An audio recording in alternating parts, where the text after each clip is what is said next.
Добрый день, дорогие друзья! В преддверии праздников майских, посвященных Дню Великой Отечественной Победе, мне хотелось бы, конечно, рассказать о своем дедушке.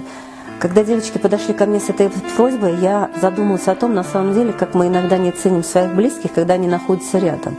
Потому что, когда я была маленькая, и дедушка рассказывал мне какие-то истории, рассказы, они всегда проходили мимо ушей. Я не вникала никогда в эти вещи. И вдруг, когда две девочки подошли и попросили: дайте нам интервью о тех людях, которые были на войне, я так стала в ступоре и поняла, что, в принципе, что я знаю. И оказывается, на самом деле, это маленькие такие крупицы каких-то вместе не скомпонованных знаний. Мой дедушка Мухамеджанов Айса Абдулкадирович родился в Нью-Йоркинском районе, село Бекмасеевка, в 1912 году.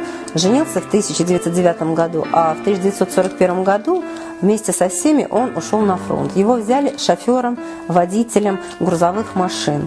Войну он прошел с самого начала, с 1941 года и до ее окончания, 1945 год, и даже задержался немножко в Австрии до 5 августа. Вернулся где-то он на родину уже в начале сентября 1945 года. Дедушка, когда рассказывал о войне, конечно, не мог говорить об этом без слез, потому что то, через что, наверное, пришлось